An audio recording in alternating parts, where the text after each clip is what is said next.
Subscribe कीजिए राजधानी educational group पचकोड़िया YouTube channel को, बेल आइकन दबाइए लेटेस्ट एजुकेशनल वीडियो सबसे पहले देखने के लिए और डाउनलोड कीजिए हमारा मोबाइल ऐप भी।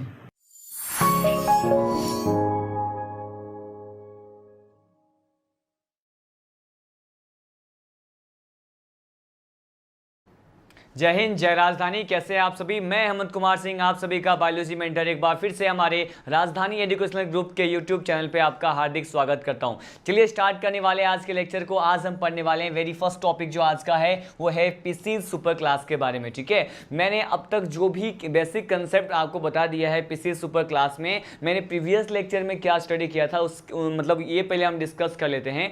मैंने प्रीवियस लेक्चर में आपको क्या बताया था? We studied about the different types of, हमने जो है अलग अलग तरह के जो डिफरेंसेस होते हैं, जो विभिन्नताएं होती हैं बॉनी फिश में और कार्टिलेजिनस फिश में, मतलब अस्थिमीन और उपास्थीमीन के बीच में जो भी डिफरेंसेस होते हैं उसके बारे में हमने क्या किया था? स्टडी किया था। ठीक है, और आज के इस लेक्चर में उसी टॉपिक को क्या करने वाला हूं, मैं कंटिन्यू करने वाला हूं। और आज हम स्टडी करने वाले हैं कि पीसीज सुपर क्लास के जो भी लाइव प्रोसेस होते हैं, ठीक है, जो भी जैविक प्रक्रम होते हैं उसको हम स्टडी करेंगे। साथ साथ यहां पर मैं एग्जाम्पल्स भी बताऊंगा कि बॉनी फिश के कौन से एग्जाम्पल्स होते हैं और यहाँ पे जो उपास्थीमीन होते हैं मतलब कार्टिलेजिनस फिश जो होते हैं उसके कौन से एग्जाम्पल्स होते हैं। ठीक है, चलिए स्टार्ट करते हैं। आज हम पढ़ने वाले हैं पीसीज सुपर क्लास के बारे में। आपको पहले बेसिक बात बता दूं कि पीसीज सुपर क्लास जो होता है इसे ही हम क्या कहते हैं? इसे कहते हैं मत्स्य महावर्ग। क्या कहते हैं इसे ही कहा जाता है मत्स्य महावर्ग। क्या कहते हैं इसे कहा जाता है मत्स्य महावर्ग कहते हैं। ठीक है, देखिए हमने लिखा यहाँ पे जो है, इसमें पर्टिकुलर आप जानते हैं पीसीज में तो हम फिश के बारे में ही स्टडी करते हैं। ठीक है, अब यहाँ पे लाइव प्रोसेस को स्टार्ट करते हैं और फर्स्ट लाइव प्रोसेस जो होगा, मैंने कहा अब हम क्या स्टार्ट करने वाले हैं? अब हम स्टार्ट करने वाले हैं लाइव प्रोसेस को। ठीक है, देखिए लाइव प्रोसेस मतलब जैविक प्रक्रम को स्टडी करने वाले हैं कि इसमें मतलब फिश में जो है जैविक प्रक्रम जो है किस तरह से हमें देखने को मिलता है। देखिए वेरी फर्स्ट पॉइंट जो है, अब हम स्टडी करेंगे डाइजेशन के बारे में। किसके बारे में? मैं आपको फर्स्ट ऑफ ऑल बताने वाला हूँ डाइजेशन के बारे में, कि डाइजेशन जो है किस प्रकार से फिशेस मतलब मछलियों में हमें देखने को मिलता है। ठीक है, हम यहाँ पे पाचन की बात कर रहे हैं। देखिए यहाँ पे अगर पाचन की बात करें तो ये कहा जाता है कि मछलियों में जो पाचन है मतलब पाचन तंत्र जो होता है, डाइजेस्टिव सिस्टम जो होता है वो कंप्लीट होता है। क्या होता है? मैंने कहा ये कंप्लीट होता है, या फिर मैं ये कह दूं कि ये पूर्ण प्रकार का क्या होता है, यहाँ पे पाचन तंत्र पाया जाता है। तो मैंने लिख दिया यहाँ पर कंप्लीट। मैंने कहा सपोज क्या है ये? कंप्लीट डाइजेस्टिव सिस्टम होता है। क्या होता है?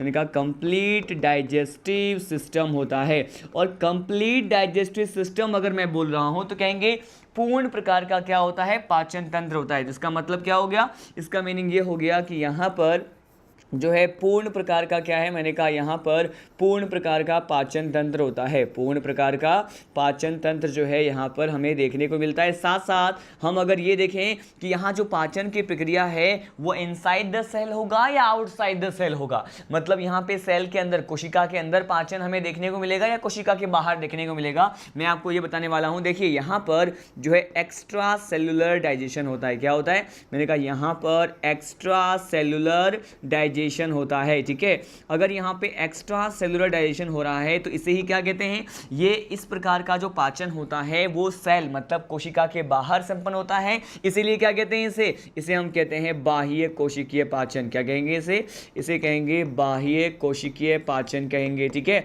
अब देखिए हमने कहा यहाँ पर बाह्य कोशिकीय पाचन होता है, मतलब यहाँ पे आउटसाइड द सेल, सेल के बाहर क्या होता है? यहाँ पे पाचन की प्रक्रिया हमें देखने को मिलती है। ठीक है, और साथ साथ हमने ये कहा कि यहाँ पर कंप्लीट टाइप का क्या है? यहाँ पे डाइजेस्टिव सिस्टम जो है पूर्ण प्रकार का, यहाँ पे पूर्ण विकसित जो है डाइजेस्टिव सिस्टम जो होता है यहाँ पे प्रेजेंट होता है। ठीक है, अब देखिए यहाँ पर नेक्स्ट पॉइंट जो स्टडी करते हैं कि यहाँ पर टिथ किस प्रकार के होते हैं। मैंने आपको बेसिक कंसेप्ट जब बताया था, अब उसी को हमें यूज करना है। यहाँ पर मैंने आपको बताया था कि इसमें पाए जाने वाले, पीसीज में पाए जाने वाले टिथ किस प्रकार के होते हैं। देखिए मैंने कहा पीसीज में पाए जाने वाले टिथ जो होते हैं वो बेसिकली कैसे होते हैं? मैंने कहा ये होमोडोंट होते हैं, मतलब इसके दांत कैसे होते हैं, इसके टीथ कैसे होते हैं, मैंने कहा ये होमोडोंट होते हैं। कैसे होते हैं, कहा ये होमोडोंट होते हैं। होमोडोंट के साथ साथ और क्या कह सकते हैं, ये एक्रोडोंट होते हैं। कैसे होते हैं, ये एक्रोडोंट होते हैं। एक्रोडोंट के साथ साथ हम यहाँ पे और कौन से पॉइंट डिस्कस कर सकते हैं, मैंने कहा ये पॉलीफायोडोंट होते हैं। क्या होते हैं, मैंने कहा ये पॉलीफायोडोंट प्रकार के होते हैं। ठीक है, देखिए मैंने आपको क्या एक्सप्लेन किया, मैंने कहा इसके टीथ जो हैं आखिर किस प्रकार के होते हैं, इसमें मैंने कहा होमोडोंट। ठीक है, होमोडोंट को हिंदी में क्या कहते हैं, इसे कहा जाता है समदंती। क्या कहते हैं इसे कहा जाएगा समदंती। मतलब इसके टीथ जो होते हैं उसका शेप जो होगा वो क्या होगा, बिल्कुल एक जैसा होगा। ठीक है, बिल्कुल भी डिफरेंस हमें देखने को नहीं मिलता है। और आप जानते हैं यहाँ पे होमो टर्म जो है वो क्या रिप्रेजेंट करता है, यहाँ पर जो होमो टर्म है वो रिप्रेजेंट करता है सिमिलर को। किसको, मैंने कहा ये सिमिलर को रिप्रेजेंट करता है। ठीक है, अब देखिए अगर यहाँ पे एक्रोडोन की बात करें तो इसको क्या कहा जाता है, मैंने कहा इसको कहा जाता है अग्रदंती। क्या कहते हैं इसको कहते हैं अग्रदंती। मतलब ये जो है बिल्कुल इसके जो टिथ होते हैं वो कहाँ होते हैं, मैंने कहा बेसिकली ये जो है बिल्कुल सुपरफिशियली जो है जॉ बोन के साथ, जबड़े के साथ जो है सुपरफिशियली क्या होते हैं, अरेंज होते हैं। ठीक है, तो हम इसे कह सकते हैं क्या, हम इसे कह सकते हैं कि एक्रोडोंट टाइप का क्या होता है, इसका टिथ होता है। पॉलीफायोडोंट को हम क्या कहते हैं, कहते हैं कि जीवन काल में बहुत बार जो है दांत आते हैं, इसीलिए ये क्या होते हैं, मैंने कहा ये बहुदंती प्रकार के होते हैं। तो देखिए मैंने डाइजेशन के टॉपिक में ही ये डिस्कस किया कि डाइजेशन कहाँ होगा, डाइजेस्टिव सिस्टम किस प्रकार का होता है और इसमें पाए जाने वाले टिथ किस प्रकार के होते हैं। ठीक है, अब देखते हैं डाइजेशन के बाद नेक्स्ट प्रोसेस के बारे में हम स्टडी करते हैं और ये क्या है, मैंने कहा अब हम देखने वाले हैं रेस्पायरेशन के बारे में। ठीक है, कि यहाँ पे जो है फिशेज में रेस्पायरेशन जो है किस पर्टिकुलर स्ट्रक्चर के माध्यम से, किस संरचना के माध्यम से हमें देखने को मिलता है, मैं आपको ये बताने वाला हूँ। ठीक है, हमारा टॉपिक क्या है, अब हम पढ़ने वाले हैं इसमें श्वसन के प्रक्रिया के बारे में। ठीक है, देखिए यहाँ पे श्वसन के लिए क्या कहा जाता है, मैं आपको बता दूँ यहाँ पर कि बेसिकली रेस्पायरेशन के लिए आप जानते हैं atypical character of the Chordata phylum जो होता है, जिसे क्या कहते हैं, ग्रसनीय क्लोन विदर कहते हैं, या फिर इसे क्या कह सकते हैं, इसे ही कहा जा सकता है फेरिंगियल गिल स्लिट। क्या कहते हैं इसे कहते हैं फेरिंगियल गिल स्लिट कहते हैं। ठीक है, मैंने कहा यहाँ पर क्या प्रेजेंट होता है स्टूडेंट, मैंने कहा यहाँ पर फेरिंगियल गिल स्लिट जो हैं वो प्रेजेंट होते हैं। मतलब यहाँ पे इसी को क्या कह सकते हैं, इसी को कहा जाता है ग्रसनीय क्लोन विदर। ठीक है, मैंने कहा ग्रसनीय क्लोन विदर जो है यहाँ पर किसके लिए है, मैंने कहा ग्रसनीय क्लोन विदर यहाँ पे श्वसन के लिए होते हैं। इसके बारे में थोड़ा सा डिटेल जो है मैंने आपको प्रीवियस लेक्चर में भी बता दिया है कि ग्रसनीय क्लोन विदर जो है उनकी संख्या कितनी होती है। मैं अगर यहाँ पे दोनों ही प्रकार के फिश, मतलब यहाँ पे कार्टिलेजिनस फिश की बात करें या फिर बॉनी फिश की बात करें, दोनों ही प्रकार के फिश में पाए जाने वाले फेरिंगियल गिल स्लिट की नंबर की बात करें तो ये कितना होता है, मैंने कहा श्वसन तो होता किससे, मैंने कहा with the help of pharyngeal gill slit होता है। ठीक है, लेकिन अगर हम इसके नंबर की बात करते हैं कि आखिर इसकी संख्या कितनी होती है, तो यहाँ पर ये कहा जाता है फर्स्ट ऑफ ऑल यहाँ पे दोनों ही प्रकार के फिश को हम लेते हैं। मैंने कहा यहाँ पर हमने फर्स्ट ऑफ ऑल क्या लिया, मैंने कहा यहाँ पर लिया है हमने उपास्थीमीन। क्या लिया यहाँ पर, हमने लिया यहाँ पर उपास्थीमीन, और यहाँ क्या लिया है, हमने लिया है यहाँ पर अस्थीमीन। ठीक है, उपास्थीमीन और अस्थीमीन, मतलब यहाँ पे कार्टिलेजिनस फिश ले लिया हमने और यहाँ पर लिया है हमने क्या, बॉनी फिश। इन दोनों में देखेंगे कि फेरिंगियल गिल स्लिट जो यहाँ पे प्रेजेंट है इसके नंबर कितने होते हैं, इनकी संख्या कितनी होती है। ठीक है, देखिए अगर हम इसके नंबर की बात करते हैं तो यहाँ पर देखिए मैं आपको बताने वाला हूँ कि इसके नंबर की बात करने वाला हूँ, इसकी संख्या की बात करने वाला हूँ। अगर हम इसके नंबर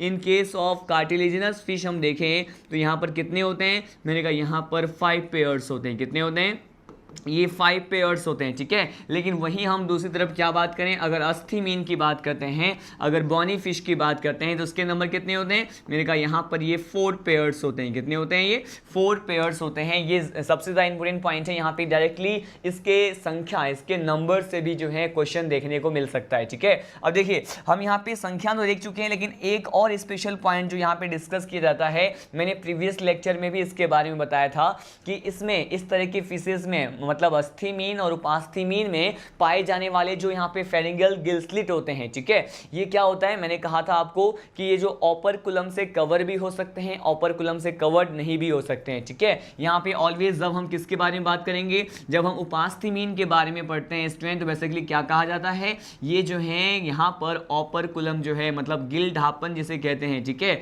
ये जो ओपरकुलम है यहाँ पर अब्सेंट होता है, नहीं पाया जाएगा। ओपरकुलम से किसका, फेरिंगियल गिल स्लिट गिर्द जो होता है ढका होता है। मैंने कहा यहाँ पर अगर हम किसकी बात करें, यहाँ पर अस्थिमीन की बात करते हैं तो इसका जो ऑपरकुलम होता है यहाँ पे प्रेजेंट होता है, या फिर ये कहें कि इसका जो फेरिंगल गिलसिट होता है वो किससे कवर्ड होगा। मैंने कहा ये कवर्ड होता है, मतलब ढका हुआ होता है। किससे? मैंने कहा ये कवर्ड होता है ऑपरकुलम से। ठीक है, हमने ये सारे पॉइंट को 1 बाय 1 डिस्कस किए। रेस्पिरेशन में जो भी पॉइंट्स हमें स्टडी करना होता है इसके बारे में मैंने आपको बताया। अब देखिए हम यहाँ पे नेक्स्ट पॉइंट स्टडी करने वाले हैं। रेस्पिरेशन के बाद में हम यहाँ पढ़ने वाले हैं सर्कुलेशन के बारे में। ठीक है, कि इसमें जो है परिसंचरण या फिर सर्कुलेशन किस प्रकार से होगा। देखिए अगर यहाँ पे सर्कुलेटरी सिस्टम की बात करते हैं, परिसंचरण तंत्र की बात करें तो ये बंद प्रकार का होता है। फिश में पाया जाने वाला जो परिसंचरण तंत्र होता है वो कैसा होगा। मैंने कहा ये क्लोज टाइप का होता है। अगर ये क्लोज टाइप का है, ठीक है, क्लोज टाइप का तो होता है, लेकिन यहाँ पे स्पेशली हम हार्ट की बात करते हैं, हृदय की बात करें कि ये जो हार्ट है यहाँ पर कितने चैम्बर से बना होता है इस स्पीसीज के मेंबर्स में। ठीक है, तो यहाँ पे जो हार्ट होता है ये क्या है, मैंने कहा ये द्विकोष्ठीय प्रकार का हृदय प्रेजेंट होता है या 2 चैम्बर्ड हार्ट प्रेजेंट होता है। ठीक है, मैंने कहा कितने चैम्बर होते हैं हार्ट में, यहाँ पे 2 चैम्बर प्रेजेंट होते हैं। और ये जो चैम्बर होते हैं वो कौन कौन से हो सकते हैं। देखिए मैंने कहा यहाँ पर एट्रिया हो सकता है, इसके साथ साथ क्या हो सकता है, ऑरिकल हो सकता है। एट्रिया को ही क्या कहते हैं, ऑरिकल कहते हैं। और एट्रिया भी उसकी संख्या भी कितनी होती है, 1 होती है। और वेंट्रिकल की संख्या भी कितनी होती है, 1 होती है। ठीक है, मैंने कहा यहाँ पर जो है एट्रिया कितने, एट्रिया यहाँ पर 1 होते हैं। ठीक है, अगर यहाँ पे हम वेंट्रिकल की बात करते हैं मतलब निलय की बात करें, ये कितने होते हैं, मैंने कहा ये भी 1 होते हैं। ठीक है, हमने यहाँ पे सर्कुलेशन मतलब परिसंचरण के बारे में डिस्कस किया। मैंने कहा ये जो है कैसे होते हैं, ये इसमें बंद प्रकार का क्या होगा, परिसंचरण तंत्र होगा। और इसके साथ साथ इसका हृदय कैसा होगा, मैंने कहा 2 चैम्बर से बना होगा।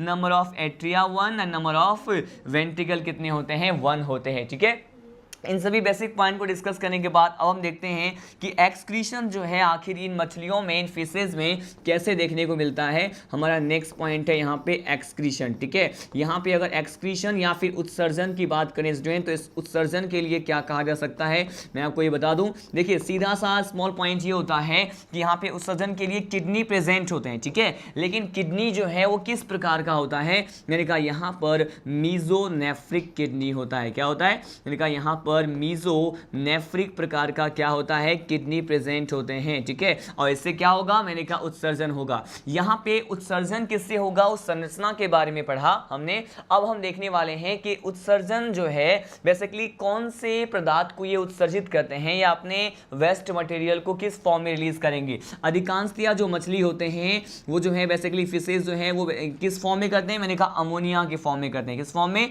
मैंने कहा ये जो है अमोनिया के फॉर्म में जो है रिलीज करते हैं अपने वेस्ट मटेरियल को, इसीलिए अमोनोटेलिक होते हैं। लेकिन यहाँ पर एक एक्सेप्शन है और क्वेश्चन यहाँ से आता है। ठीक है, क्वेश्चन यहाँ से आता है कि अगर हम स्पेशली किसकी बात करें, स्पेशली अगर हम यहाँ पे शार्क की बात करें, किसकी बात करें, शार्क की बात करें। शार्क के बारे में आप जानते हैं एक प्रकार का अस्थिमीन है, बॉनी फिश होता है। इसके बॉडी के बारे में हमने प्रीवियस लेक्चर में भी डिस्कस किया था।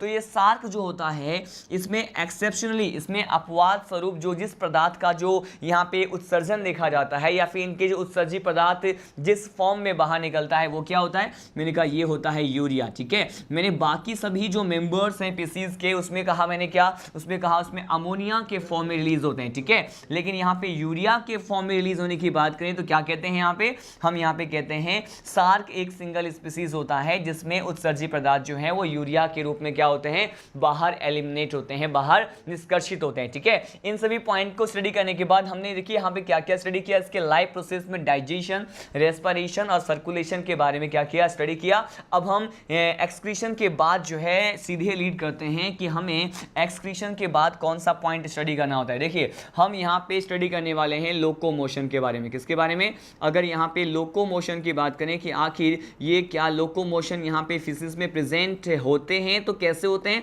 वो कौन सी संरचनाएं होती हैं। ठीक है, देखिए यहाँ पे लोकोमोशन मतलब गमन के लिए क्या पाई जाती है फिशेस में, मैंने कहा यहाँ पर गमन के लिए 2 स्पेशल टाइप के स्ट्रक्चर्स की बात करते हैं। और ये जो स्ट्रक्चर्स होते हैं वो क्या क्या हो सकते हैं, मैंने कहा यहाँ पर गमन के लिए क्या प्रेजेंट होते हैं, मैंने कहा ये जो है यहाँ पर गमन के लिए पखने पाए जाते हैं। क्या पाए जाते हैं, मैंने कहा यहाँ पे फिन्स पाए जाते हैं। ठीक है, और आपको पता है एज यू नो कि ये जो फिन्स होते हैं वो कैसे हो सकते हैं, मैंने कहा ये युग्मित भी हो सकते हैं। कैसे हो सकते हैं, मैंने कहा ये युग्मित मतलब पेयर्ड भी हो सकते हैं। और इसके साथ साथ यहाँ पे जो अयुग्मित प्रकार के जो पखने होते हैं, ठीक है, उसके लिए क्या कहा जाता है, उसके लिए कहते हैं कि ये जो है गमन में सहायता करते हैं। ठीक है, कैसे करते हैं, मैंने कहा ये गमन में जो है सहायता करते हैं, तो मैंने लिख दिया ये युग्मित लिखा और यहाँ पे लिखा है अयुग्मित, मतलब अनपेयर्ड। ठीक है, हमने ये देखा पेयर्ड और अनपेयर्ड दोनों के थ्रू क्या हो रहा है, यहाँ पे लोकोमोशन हो रहा है। लेकिन लोकोमोशन में पखने के अलावा एक और स्ट्रक्चर होता है जो हेल्प करता है, और वो कौन सा है,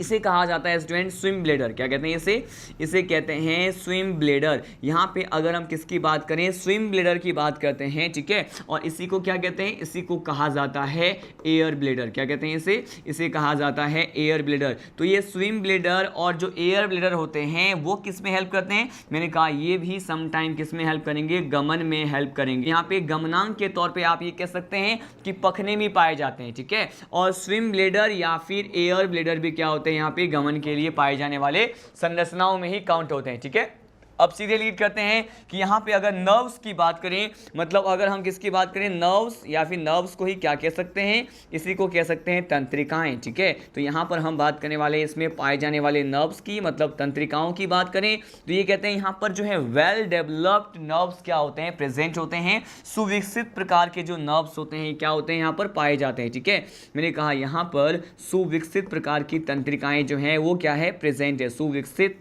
प्रकार की जो तंत्रिकाएं हैं, सुविकसित प्रकार की तंत्रिकाएं यहाँ पर क्या है, प्रेजेंट है, वेल डेवलप्ड होती हैं। ठीक है, अब देखिए मैंने कहा अगर यहाँ पे वेल डेवलप्ड टाइप के क्या हैं, यहाँ पे मैंने कहा वेल डेवलप्ड टाइप के यहाँ पे नर्व्स प्रेजेंट होते हैं। ठीक है, मैंने लिख दिया वेल डेवलप्ड होते हैं। ठीक है, अब इसके बाद सीधे नेक्स्ट पॉइंट की तरफ लीड करते हैं। इसके बाद हमें कौन सा पॉइंट पढ़ना होता है, लोकोमोशन के बाद हमने नर्व्स के बारे में देखा, नर्व्स के बाद सीधे हम स्टडी करते हैं इसके रिप्रोडक्शन प्रोसेस के बारे में। ठीक है, हम ये देखेंगे कि रिप्रोडक्शन के आधार पर फिशेज को हम किस तरह से डिफाइन कर सकते हैं, हम ये देखने वाले हैं। देखिए ये कहा जाता है कि जनन के आधार पर, ठीक है, मैंने कहा ये क्या पढ़ने वाले हैं, जनन के आधार पर हम बात करने वाले हैं। जनन के आधार पर जो फिशेज हैं ये क्या होते हैं, एक लिंगी होते हैं। क्या होते हैं, मैंने कहा ये एक लिंगी होते हैं, मतलब ये यूनिसेक्सुअल होते हैं। कैसे होते हैं, यूनिसेक्सुअल होते हैं। इसके बारे में मैंने बहुत बार बता दिया है, इसलिए यहाँ पर डिस्कस नहीं करेंगे। मैंने कहा यूनिसेक्सुअल होते हैं, इसके साथ साथ क्या होते हैं, इसमें हम अगर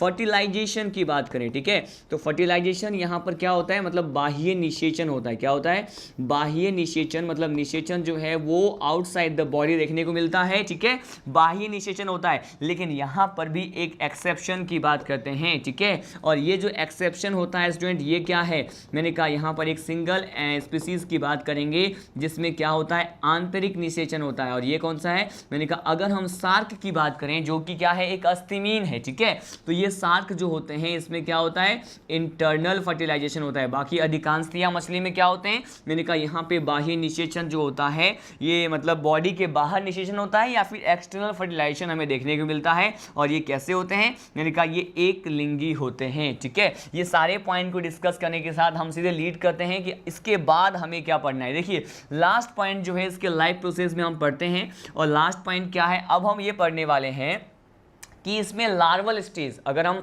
लार्वा अवस्था की बात करें तो यहाँ पर ये कहा जाता है कि कोई भी लार्वा अवस्था इन फिशेज में देखने को नहीं मिलता। मतलब यहाँ पे जो लार्वल स्टेज है, ठीक है, लार्वल स्टेज क्या है, यहाँ पे अब्सेंट है। और अगर लार्वल स्टेज अब्सेंट है, अगर लार्वा अवस्था नहीं है, तो इसमें पाया जाने वाला जो ये भ्रूणीय परिवर्धन की बात हम यहाँ पे लार्वा के उपस्थिति और अनुपस्थिति के आधार पर कहते हैं। तो मैंने कहा क्या यहाँ पे भ्रूणीय परिवर्धन मतलब क्या, यहाँ पे एम्ब्रियोनिक डेवलपमेंट। ठीक है, मैंने कहा एम्ब्रियोनिक डेवलपमेंट किस प्रकार का होगा, यहाँ पे जो एम्ब्रियोनिक डेवलपमेंट होगा स्टूडेंट ये कैसा होता है, ये होता है अप्रत्यक्ष प्रकार का। कैसा होता है ये, मैंने कहा ये डायरेक्ट टाइप का होता है। ठीक है, ये इंपॉर्टेंट है। ठीक है, मैंने कहा लार्वल स्टेज यहाँ पे प्रेजेंट नहीं होते हैं या फिर अब्सेंट होते हैं और अनुपस्थित होते हैं, इसीलिए हमने कह दिया इसमें एम्ब्रियोनिक डेवलपमेंट होता है। अब हम डिस्कस करने वाले हैं यहाँ पे सम एग्जाम्पल्स, कुछ उदाहरण के बारे में मैं आपको बताने वाला हूँ। यहाँ पे फर्स्ट ऑफ ऑल हम किसके एग्जाम्पल पहले स्टडी करने वाले हैं, यहाँ पर फर्स्ट ऑफ ऑल हम यहाँ पे स्टडी करने वाले हैं किस पर्टिकुलर ग्रुप के एग्जाम्पल को। यहाँ पे हम स्टडी करें पहले फर्स्ट क्लास के बारे में देखते हैं,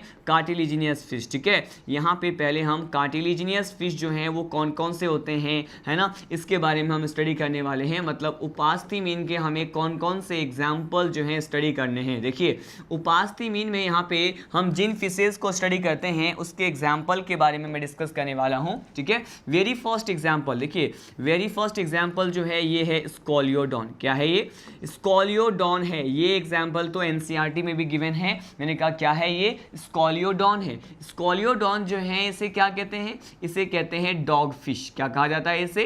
इसे कहा जाता है डॉग फिश या फिर कुत्ता मछली कहते हैं स्कॉलियोडॉन को। ठीक है, नेक्स्ट फिश के बारे में हम स्टडी करते हैं। स्कॉलियोडॉन के बाद यहाँ पर एक जो कार्टिलेजिनियस फिश हम स्टडी करने वाले हैं, इसे कहा जाता है कैरकेराडॉन। क्या कहते हैं इसे? इसे कहते हैं कैरकेराडॉन। ठीक है, और ये जो कैरकेराडॉन होता है इसका कॉमन नेम क्या है? इसे क्या कहा जाता है? तो मैंने कहा इसे कहा जाता है स्टूडेंट ग्रेट व्हाइट शार्क। क्या कहते हैं इसे? इसे कहा जाता है ग्रेट व्हाइट शार्क कहते हैं। क्या कहते हैं? ग्रेट व्हाइट शार्क कहा जाता है। हम यहाँ पे उपास्थि मीन के एग्जाम्पल 1 by 1 स्टडी कर रहे हैं। ठीक है, 2 एग्जाम्पल हमने पढ़ा। कौन कौन सा? स्कॉलियोडॉन जिसे डॉग फिश कहते हैं, कैरकेराडॉन जिसे ग्रेट व्हाइट शार्क कहते हैं। इसके बाद नेक्स्ट एग्जाम्पल की तरफ लीड करते हैं। देखिए यहाँ पर मैं आपको इसका थर्ड एग्जाम्पल बताने वाला हूँ, और यहाँ पे थर्ड एग्जाम्पल क्या होता है हम यहाँ पे देख रहे हैं। यहाँ पे है ट्राइगन, एक फिश है यहाँ पे उपास्थि मीन में ही, जिसे क्या कहते हैं? ट्राइगन कहते हैं। अब ट्राइगन का कॉमन नेम क्या होता है? ट्राइगन का कॉमन नेम होता है स्टिंगरे। क्या होता है यहाँ पे? इसका कॉमन नेम होता है स्टिंगरे कहते हैं। ठीक है, और नेक्स्ट एग्जाम्पल, ट्राइगन के बाद हमें कौन सा स्टडी करना होता है? ट्राइगन के बाद हम स्टडी करते हैं टॉर्पीडो। क्या है? एक टॉर्पीडो फिश है, और टॉर्पीडो फिश के बारे में आपको आइडिया भी होगा। ये तो जनरल नॉलेज का भी क्वेश्चन कई बार देखा जाता है। मैंने कहा टॉर्पीडो फिश जो है इसका कॉमन नेम क्या होता है? ठीक है, इसे हम कहते हैं इलेक्ट्रिक रे कहते हैं। क्या कहते हैं इसे? इलेक्ट्रिक रे या फिर इलेक्ट्रिक फिश कहते हैं। ठीक है, मतलब एक विद्युत मछली है जो कि पानी में मतलब सरफेस में जो है क्या करते हैं? करेंट प्रोड्यूस करते हैं, विद्युत धारा को उत्पन्न करते हैं। ठीक है, और इसीलिए क्या कहते हैं इसे? इलेक्ट्रिक रे कहते हैं टॉर्पीडो। ठीक है, अब इसके बाद देखिए नेक्स्ट एग्जांपल पढ़ने वाले हैं। हमारा फिफ्थ एग्जांपल जो है ये क्या है? ये हम पढ़ने वाले हैं प्रेस्टीज फिश के बारे में। ठीक है, अब जो नेक्स्ट फिश कौन सा है? प्रेस्टीज फिश है, और इसे क्या कहते हैं? इसे कहा जाता है सॉफ्ट फिश। क्या कहते हैं इसे? इसे आरा मछली कहते हैं। कौन से मछली? हम यहाँ पे सॉफ्ट फिश के बारे में स्टडी करने वाले हैं, और हिंदी में क्या कहते हैं इसे? इसे कहा जाता है आरा मछली। ठीक है, अलग अलग एग्जाम्पल्स मैं आपको बताने वाला हूं। किसके बारे में? इस कार्टिलेजिनियस फिश के बारे में अलग अलग एग्जाम्पल हम डिस्कस कर रहे हैं। मैंने कहा फर्स्ट जो है ये स्कॉलियोडॉन है, डॉग फिश है। कैरकेराडॉन ग्रेट व्हाइट शार्क होता है। ट्राइगन क्या होता है? स्टिंग रे होता है। ठीक है, स्टिंग रे होते हैं। और टॉर्पीडो का मतलब क्या होता है? टॉर्पीडो का मीनिंग होता है इलेक्ट्रिक फिश। ठीक है, इलेक्ट्रिक रे कहते हैं, या फिर इसे हमने कह दिया विद्युत मीन कहा जाता है इसको। ठीक है, इसके बाद मैंने प्रेस्टीज के बारे में बताया, इसे क्या कहते हैं? सॉफ्ट फिश या आरा मछली कहते हैं। ठीक है, और नेक्स्ट एग्जाम्पल, लास्ट एग्जाम्पल जो हम उपास्थि मीन में हम कंसिडर कर रहे हैं, ये क्या है? मैंने कहा इसे कहा जाता है काइमेरा। क्या कहते हैं इसे? एक फिश है उपास्थि मीन में ही, मैंने कहा कार्टिलेजिनियस फिश होते हैं ये। क्या कहते हैं इसे? इसे कहते हैं काइमेरा। ठीक है, और इसे काइमेरा का जो कॉमन नेम होता है वो क्या होता है? मैंने कहा काइमेरा का जो कॉमन नेम होता है इसे कहते हैं रैट फिश। क्या कहते हैं इसे? इसे हम कहते हैं रैट फिश। रैट फिश के साथ साथ इसी को समटाइम कहते हैं रैबिट फिश कहते हैं। क्या कहते हैं इसे? इसे रैबिट फिश भी कहते हैं। ठीक है, और काइमेरा के बारे में कौन सा ऐसा स्पेशल पॉइंट है जो आपको पता होना चाहिए? मैं आपको बता दूं कि ये जो काइमेरा है, यहाँ पर जनरली कौन सा क्वेश्चन आएगा काइमेरा के बारे में, कि ये जो काइमेरा है एक तरह से संयोजक कड़ी की तरह भी क्या करते हैं? एक्ट करते हैं, कनेक्टिव लिंक के भांति क्या करते हैं? व्यवहार दर्शाते हैं। ठीक है, मैंने कहा ये क्या होते हैं? मैंने कहा ये कनेक्टिंग लिंक होते हैं। क्या होते हैं ये कनेक्टिंग लिंक होते हैं। लेकिन कनेक्टिंग लिंक जो है वो पर्टिकुलर किन दो स्पीसीज, किन दो प्रजाति के बीच में होते हैं? मैं आपको ये बता दूं, यहाँ पर ये जो कनेक्टिव लिंक होते हैं वो जिन दो प्रजाति के बीच में ये कनेक्टिव लिंक होते हैं वो कौन से होते हैं? मैंने कहा ये जो हम पढ़ रहे हैं उपास्थि मीन। ठीक है, यहाँ पे मैं जो आपको पढ़ा रहा हूँ ये उपास्थि मीन और अस्थि मीन के बीच में क्या होते हैं? कनेक्टिव लिंक होते हैं। ठीक है, मैंने कहा ये उपास्थि मीन और अस्थि मीन के बीच में, मैंने कहा ये क्या है? कार्टिलेजिनस फिश, और ये क्या है? ये है बॉनी फिश। ठीक है, तो ये बॉनी फिश और कार्टिलेजिनस फिश के बीच में क्या होते हैं? मैंने कहा कनेक्टिव लिंक होते हैं। कौन? मैंने कहा काइमेरा। इसका कॉमन नेम क्या है? कॉमन नेम है रैट फिश। रैट फिश के साथ साथ इसे कहते हैं रैबिट फिश भी कहते हैं। ठीक है, यहाँ पर जब भी आपको क्वेश्चन मिलेगा या तो कॉमन नेम से पूछा जाएगा या फिर 4 ऑप्शन होंगे और देंगे कि निम्न में से जो है उन मछलियों को पहचानो, उन फिश को पहचानो जो कि एक प्रकार का उपास्थिमीन है। ठीक है, ये 6 एग्जाम्पल जो है मैंने आपके साथ शेयर किए हैं। आपको इसी सीक्वेंस में आप इसे लर्न कर सकते हैं और इसके कॉमन नेम को लर्न करना जो है बहुत जरूरी है। और साथ साथ ये भी एक इंपॉर्टेंट क्वेश्चन बनता है काइमेरा के ऊपर कि which is generally act as a connective link. ठीक है, ये क्या होते हैं? कनेक्टिव लिंक या कनेक्टिंग लिंक होते हैं किसके बीच में? मैंने कहा अस्थिमीन और उपास्थिमीन के बीच में होते हैं। ठीक है, यहीं पर ही मैं आपको एक नोट पॉइंट और प्रोवाइड कर दूं। हम यहाँ पे एक नोट पॉइंट और स्टडी करते हैं। देखिए, मैंने आपको एक तरह के फिश के बारे में अभी बताया जिसे हमने क्या कहा, जिसे हमने बोला स्टिंग रे। क्या बोला है? स्टिंग रे बोला है और इलेक्ट्रिक रे बोला है। तो ये जो रे टाइप की जो फिशेज होती हैं इसके बारे में क्या कहते हैं? रे को ही कहते हैं स्केट्स। क्या कहते हैं इसे कहते हैं स्केट्स कहा जाता है। ठीक है, और ये जो रे होते हैं और स्केट्स होते हैं बेसिकली ये कैसे होते हैं? मैंने कहा इसका व्यवहार जो होता है, इसका नेचर जो होता है, ये कैसे होते हैं? इसे कहते हैं स्केवेंजर। कैसे होते हैं ये? मैंने कहा ये स्केवेंजर नेचर के होते हैं। मतलब स्केवेंजर क्या होता है? स्केवेंजर जो है हम पर्टिकुलर उस फिशेस को कहते हैं, उन मछलियों को कहा जाता है जो कि बेसिकली कहां पर सर्वाइव करके अपने फूड को गेन करते हैं। देखिए, बेसिकली ये जो है यहां पर सड़े गले पदार्थ जो भी होते हैं, ठीक है, वेस्ट मटेरियल की बात करें, किसकी? अगर हम यहां पे वेस्ट मटेरियल की बात करें मतलब जो भी सड़े गले पदार्थ होते हैं, साथ साथ ये जो स्केवेंजर नेचर वाले जो यहाँ पे फिशेज होते हैं जिसे हम रे बोलते हैं या स्केट्स कहते हैं। ठीक है, मतलब इनका जो शरीर होता है वो रेखित प्रकार का होता है, धारा रेखित प्रकार की मछलियां होती हैं ये। ठीक है, और वेस्ट मटेरियल या फिर सड़े गले पदार्थ जो भी होते हैं डेड ऑर्गेनिक सब्सटेंसेस से अपना फूड गेन करते हैं। साथ साथ यहाँ पे सम टाइम ये किस पे डिपेंड रहते हैं? ये मोलस्कन्स को खाते हैं। किसको खाते हैं? मैंने कहा ये मोलस्कन्स को खाते हैं। मतलब ये जो मोलस्का फाइलम के जो भी पर्टिकुलर यहाँ पे जो भी ऑर्गेनिज्म होते हैं, जीव होते हैं, तो मोलस्कन्स को भी एज ए फूड मतलब भोजन के आहार के स्रोत के रूप में क्या करते हैं? ये काम में लेते हैं। ठीक है, हमने बहुत सारे कैरेक्टर्स जो हैं यहाँ पे स्टडी किए हैं।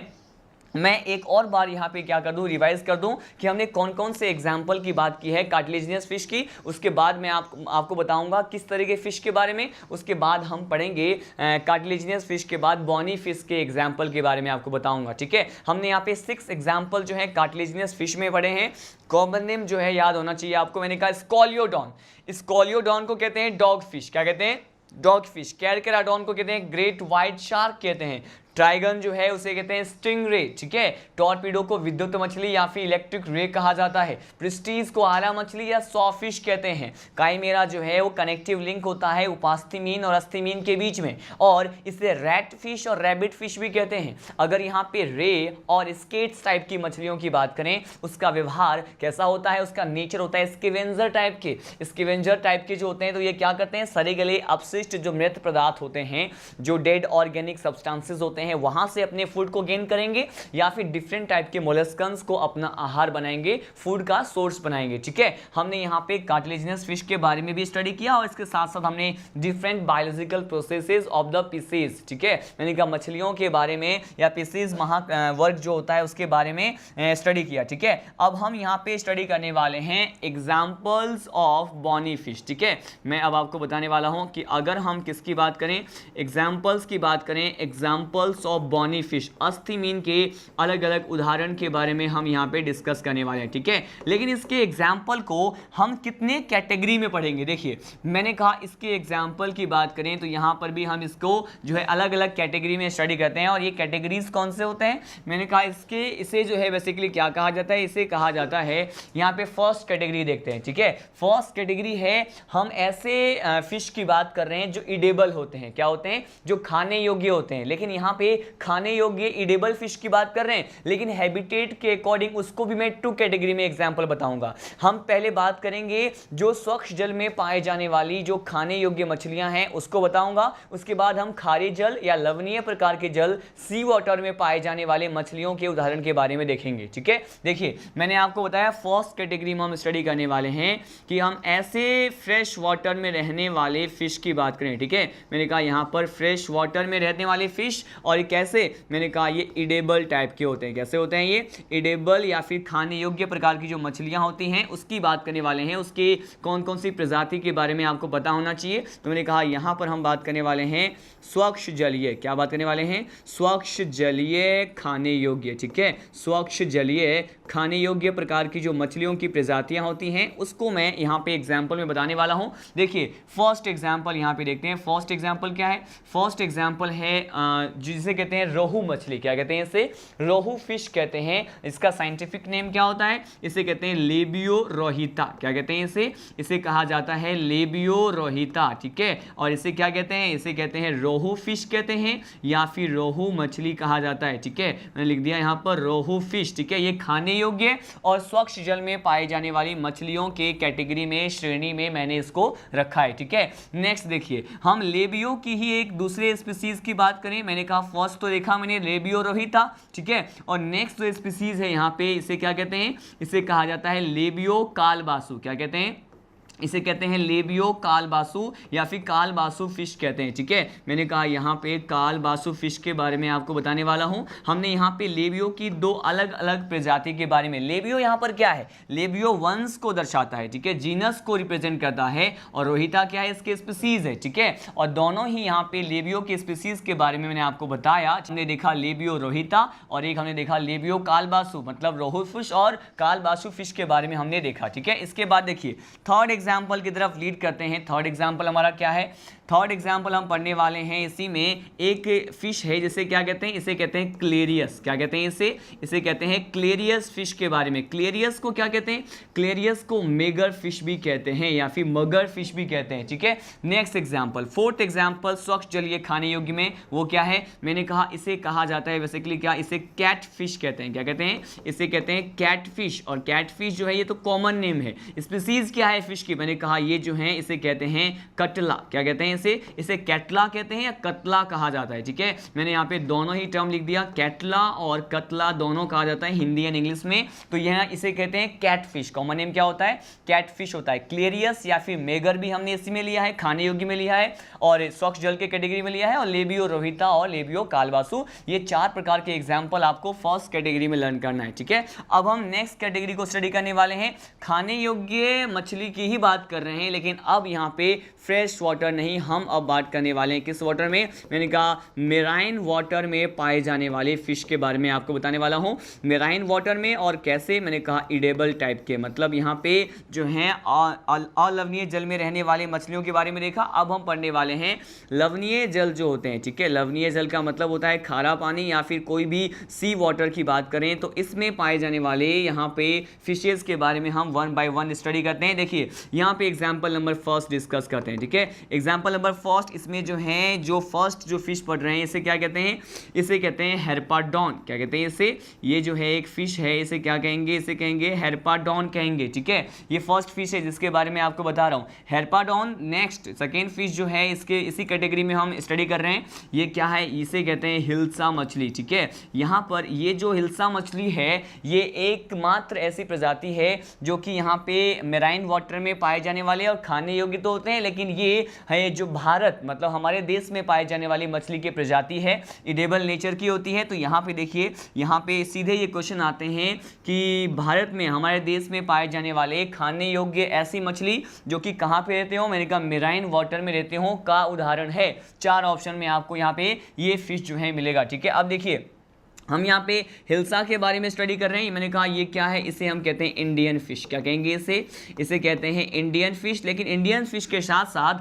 हम इसके बारे में एक और पॉइंट स्टडी करते हैं, ये स्पेशल टाइप के मूवमेंट को शो करते हैं, ठीक है। मैंने इससे पहले भी 2 टाइप्स ऑफ मूवमेंट के बारे में आपको बताया हुआ है। कौन कौन से, मैंने जो है एक मूवमेंट बताया था जिसे कहते हैं एनाड्रोमस मूवमेंट, ठीक है। और एक और मूवमेंट के बारे में हमने स्टडी किया था, उसे क्या कहते हैं केटाड्रोमस मूवमेंट, ठीक है। और यहाँ पर ये जो हिल्सा फिश है या फिर इंडियन फिश जिसे कहते हैं, ये किस तरह का मूवमेंट रिप्रेजेंट करता है, शो करता है? मैंने कहा ये जो है इंडियन फिश है और ये जो है किस तरह का मूवमेंट शो करेगा, ये एनाड्रोमस मूवमेंट शो करेगा। लेकिन यहाँ पे एनाड्रोमस मूवमेंट का मीनिंग क्या है हम ये भी समझेंगे। यहाँ पे देखिए मैंने कहा ये जो मछली है वो एनाड्रोमस मूवमेंट को शो करती है, ठीक है। और एनाड्रोमस मूवमेंट को हम किस तरह से डिफाइन कर सकते हैं? मैंने कहा एनाड्रोमस मूवमेंट एक ऐसा मूवमेंट है जो बेसिकली किधर से किधर की तरफ शिफ्ट होती है। यहाँ पे फिशेज, मैंने कहा ये अगर ये फिशेज जो हैं अपने एग जो है मतलब ये प्रेग्नेंट फेज में या फिर ये जो गर्भित अवस्था होती है इनकी,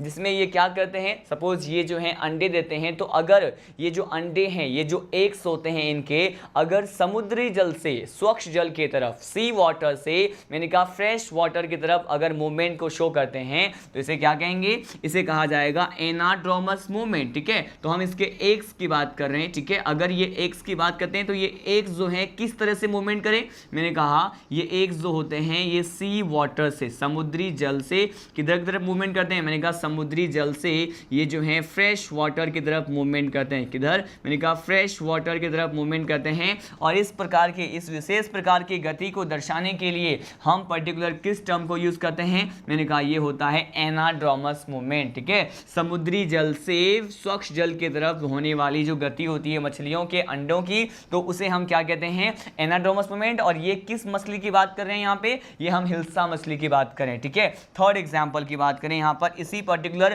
कैटेगरी में मेराइन वाटर एडेबल नेचर की जो फिश है यहाँ पे, हम यहाँ पे थर्ड फिश की बात करें, ठीक है। और ये फिश क्या है, देखिए इसे हम कहते हैं इल फिश या फिर एंग्विला कहते हैं, क्या कहते हैं इसे कहते हैं एंग्विला, क्या कहते हैं इसे कहा जाएगा एंग्विला या फिर इसे कहते हैं ईल फिश, क्या कहेंगे इसे ईल फिश कहते हैं, ठीक है। नेक्स्ट एग्जांपल और लास्ट यहाँ पे फोर्थ एग्जांपल देख रहे हैं, ये क्या होता है, इसे कहते हैं सार्डिनेला, क्या कहते हैं इसे कहते हैं सार्डिनेला फिश। और सार्डिनेला फिश जो है इसी को जो है कॉमनली क्या कहते हैं, इसे साल्मोन कहते हैं, क्या कहते हैं इसे साल्मोन प्रकार की जो मछली है या सार्डिनेला फिश जो है इसे बेसिकली हमने किस कैटेगरी में लिया, मेराइन वाटर एंड खाने योग्य, ठीक है, एडेबल फिश में लिया है। मैं आपको जो है दोनों ही कैटेगरी जो कि यहाँ पे खाने योग्य है और स्वच्छ जल और लवणीय जल में पाए जाने की संभावना रखते हैं, तो इसके बारे में डिस्कस कर लिए। अब देखिए हम इसी एग्जाम्पल को कंटिन्यू करते हैं। अब मैं आपको ऐसे फिश के बारे में बताने वाला हूं जिसे क्या कहा जाता है, इसे कहा जाता है एक्वेरियम फिश, क्या कहते हैं इसे कहते हैं एक्वेरियम बॉनी फिश, क्या कहा जाता है। और यहाँ से तो बहुत बार स्ट्रेट फॉरवर्ड क्वेश्चन जो है आपको देखने को मिलेगा डिफरेंट टाइप के स्टेट पीएमटी एग्जाम में जो है यहाँ पे क्वेश्चन आ चुके हैं। मैंने कहा एक्वेरियम बॉनी फिश का एग्जाम्पल बहुत बार कॉमनली पूछा जाता है। एक्वेरियम का मतलब क्या होता है, एक्वेरियम का मतलब होता है कि जो मछली घर मतलब इसको जो है मतलब ये बेसिकली इसको जो है एज ए डेकोरेटिव मटेरियल भी यूज कर सकते हैं, मतलब डेकोरेटिव थिंग्स के तौर पे मछली घर के तौर पे इसको यूज किया जाता है।